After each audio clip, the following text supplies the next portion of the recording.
Gribouille, resté seul, retombe sur sa chaise. Caroline, avertie par Émilie, entre avec précaution, voit Gribouille, immobile, s'approche sans bruit, veut lui prendre la main. Gribouille saute de dessus sa chaise, Caroline pousse un cri. Gribouille. Eh bien, quoi? Penses-tu que je sois en colère contre toi? Me prends-tu pour un mauvais cœur, un ingrat? Viens-tu me gronder comme ils font tous? Caroline, avec affection. Non, pauvre frère, non. Tu sais bien que je t'aime. Si je te gronde quelquefois, c'est pour ton bien. Gribouille, avec désespoir. Mon bien, mon bien. Je me passerai volontiers de ce bien-là. Je ne veux pas qu'on me gronde toujours. Ça m'ennuie, ça m'assomme, j'en perdrai l'esprit. Caroline. Écoute, mon frère, tu te souviens du jour où tu as cassé une glace avec ton balai? Gribouille. Oui. Et après? Caroline. Et après, tu n'as plus recommencé, tu as fait attention. Gribouille. Je crois bien, tu m'as si bien grondé que j'en ai pleuré, que je n'en ai pas déjeuné. Il y avait tout juste une galette qui me faisait une envie. Je l'ai regretté bien des fois, va. Caroline. Ta maladresse? Gribouille. Non, la galette. Caroline sourit. Ah. C'est égal, tu n'as plus rien cassé depuis avec ton balai, c'est parce que je t'avais grondé. Gribouille. Ça m'a fait un effet tout de même, ceci est vrai. Caroline. Tu vois donc, mon pauvre Gribouille, qu'il ne faut pas te fâcher ni t'affliger quand on te gronde, mais tâcher de ne plus recommencer pour ne plus être grondé. Gribouille. C'est pourtant vrai ce que tu dis. Tiens, laisse-moi t'embrasser. Tu as de l'esprit, toi, tu as une manière de dire qui m'empêche de me fâcher. Tu me dirais, Gribouille, tu es bête, Gribouille, tu es sot, Gribouille, tu es un animal. Je ne me fâcherai pas, vrai, je ne t'en voudrais pas. Quelque chose me dit, Gribouille, ta sœur t'aime, laisse-la dire. Caroline, avec tristesse et affection. Oui, Gribouille, je t'aime et je suis seule à t'aimer. J'ai promis à notre pauvre mère de te soigner, de te protéger, de t'aimer comme elle nous aimait. J'ai tenu ma promesse, Gribouille, je t'ai placé avec moi dans cette maison, et je n'y resterai pas sans toi, si tu te faisais renvoyer. Et que deviendrions-nous? Voilà pourquoi, mon pauvre frère, tu me chagrines quand tu fais mal. Je tremble que les maîtres ne se fâchent, ne te renvoient, et que tu ne viennes à souffrir du froid et de la faim. Gribouille, attendri. Bonne Caroline. Je ferai de mon mieux, je t'assure.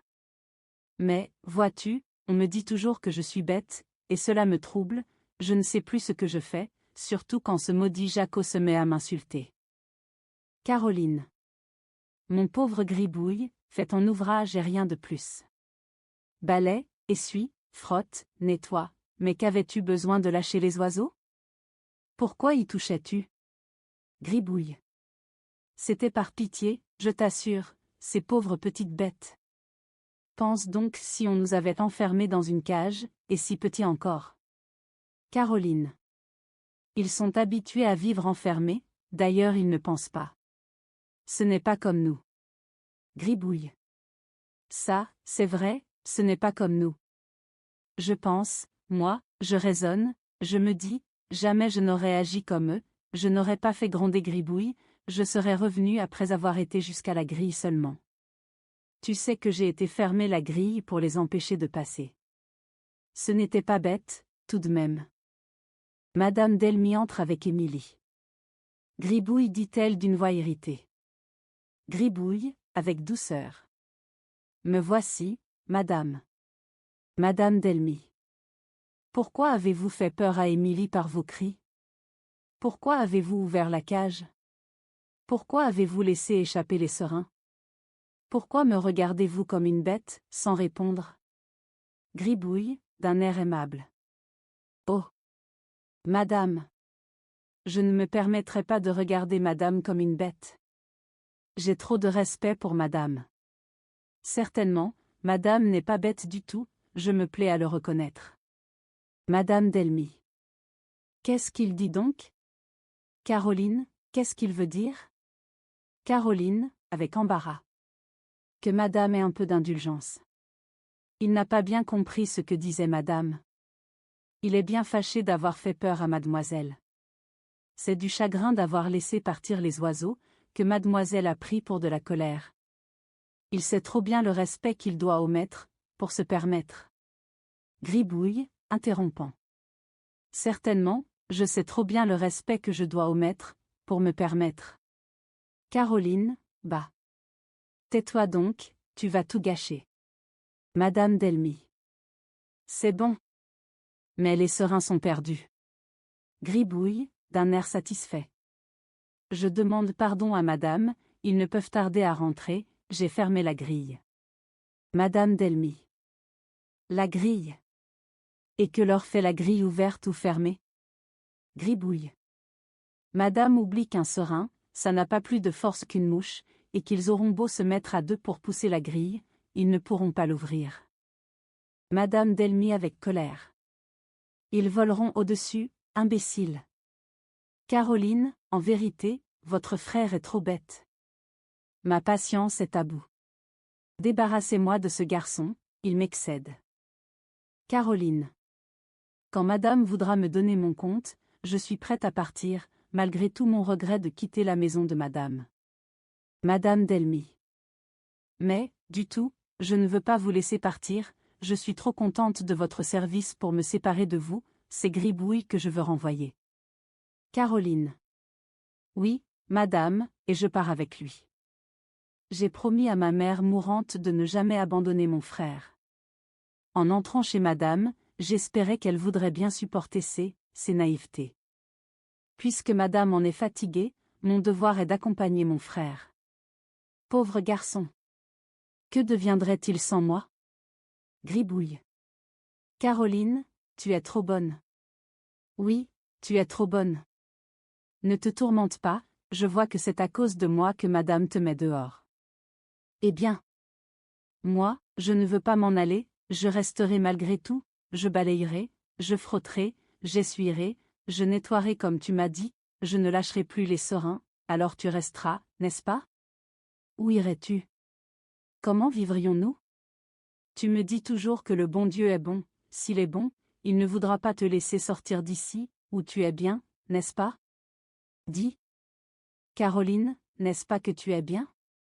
Les larmes de Caroline l'empêchent de répondre, elle embrasse son frère en répétant « Pauvre garçon! Pauvre garçon !» Gribouille sanglote. Madame Delmy reste indécise, enfin, elle s'approche de Caroline et lui dit « Ne pleurez pas, Caroline, j'ai parlé trop vite, dans un moment d'impatience. Vous resterez, et Gribouille aussi, mais à la condition qu'il ne touche à rien qu'à son balai et à son plumeau, et qu'il ne fasse pas autre chose que frotter, balayer, nettoyer les appartements, enfin ce qui concerne son service. Caroline. Je remercie bien madame de sa bonté, je ferai mon possible pour satisfaire madame. Gribouille. Je remercie bien madame de sa bonté, je ferai mon possible. Caroline.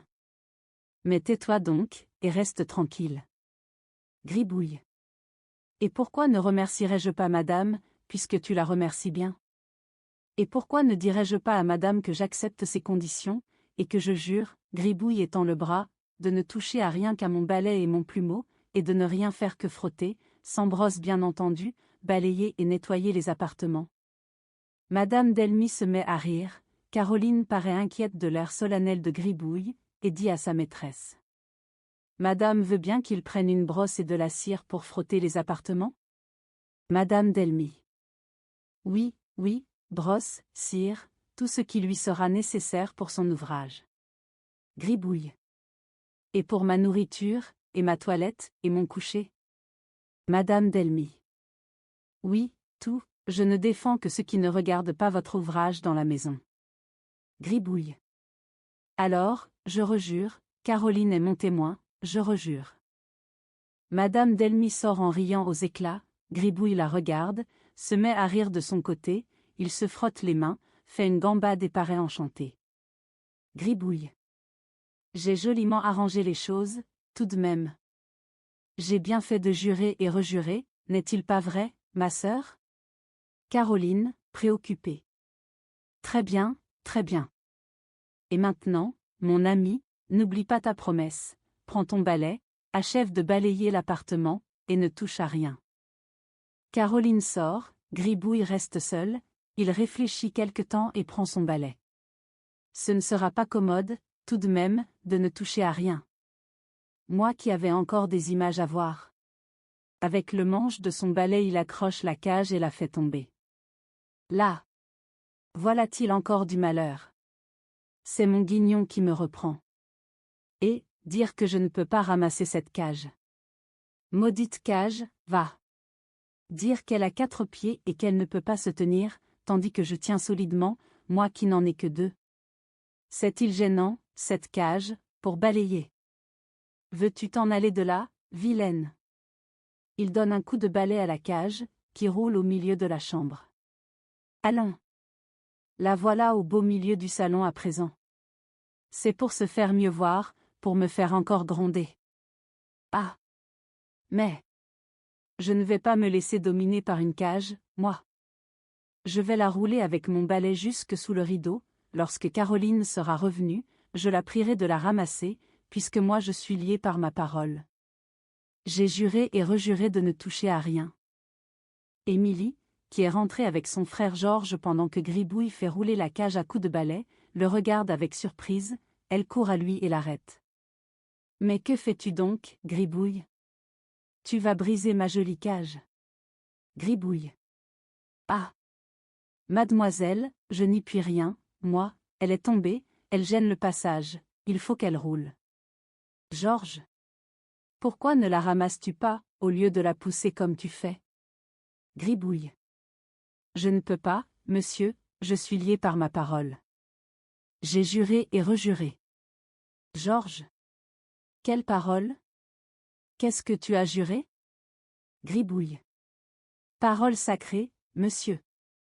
J'ai juré et rejuré à Madame Delmy, votre mère, ma maîtresse, qui était ici présente, de ne toucher à rien qu'à mon balai, mon plumeau et ma brosse à frotter. Et même, quant à la brosse, c'est Caroline, ma sœur, qui me l'a obtenue, pensant bien, cette bonne sœur, que je m'enlèverais la peau des pieds à frotter sans brosse. Georges regarde Émilie, qui regarde Gribouille, elle lui trouve un air effaré qui l'effraie, et elle se sauve en criant. Gribouille est fou. Caroline, au secours. Caroline entre précipitamment, Gribouille est appuyé sur son balai et sourit de pitié, Georges ne sait s'il doit rire ou crier. Caroline va droit à Gribouille. Caroline. Eh bien, Gribouille. Qu'y a-t-il encore? Que as-tu fait pour effrayer mademoiselle Émilie? Gribouille, avec majesté. Rien, rien, rien, te dis-je. Mademoiselle n'a pas compris qu'étant liée par ma parole je ne pouvais pas ramasser cette cage que mon balai a jetée par terre. Caroline, avec surprise. Pourquoi ne peux-tu pas la ramasser? Gribouille. Mais tu sais bien que j'ai juré et rejuré de ne toucher à rien qu'à mon. Caroline. Je sais, mais tu as oublié, mon pauvre frère, que madame a dit aussi, tout ce qui est nécessaire à son service.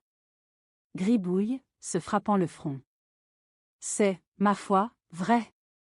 Mais tu es mon bon ange, mon sauveur, toi, ma sœur. C'est pourtant vrai. Tout ce qui est nécessaire à son service. Elle l'a dit. Ah! Elle l'a dit. Et moi qui n'osais pas ramasser cette cage. Suis-je bête? Suis-je bête? En voilà-t-il une bonne bêtise? Pauvre Gribouille, va. T'es bête, mon ami, t'es bête. Gribouille rit aux éclats, Georges ne comprend pas le sujet de sa gaieté, Caroline soupire, s'aperçoit de l'étonnement de Georges, et lui explique ce qui s'est passé entre Madame Delmy et Gribouille. Georges rit à son tour et s'empresse d'aller rassurer sa sœur, qu'il voit dans une des allées du jardin. Caroline dit à Gribouille avec tristesse. Mon pauvre frère, moi aussi, je te demande une promesse. Travaille toujours avec moi, quand tu auras un ouvrage à faire, appelle-moi, nous le ferons ensemble. Et à ton tour tu viendras m'aider quand j'aurai à travailler, soit à la cuisine, soit à l'appartement. De cette façon tu ne feras jamais mal et tu ne seras jamais grondé, puisque je serai là, moi, pour te conseiller et te diriger. Le feras-tu? Me le promets-tu? Gribouille. Oui, je te le promets, ma sœur, ma bonne sœur. Je sens que c'est toi qui es mon bon ange sur la terre. Je sens bien qu'il me manque de la raison, que je ne suis pas comme tout le monde. Mais je t'assure que je tâcherai de ne plus faire de sottises, je voudrais tant te contenter, non pas pour madame, mais pour toi, toi seul, que j'aime et qui m'aime. Gribouille embrassait Caroline, lui baisait les mains tout en parlant ainsi. Caroline. C'est bien, mon ami, je reçois ta promesse et je sais que tu n'y manqueras pas. Finissons le salon à nous deux, puis nous passerons à la cuisine, où tu m'aideras à préparer le déjeuner et à laver ma vaisselle.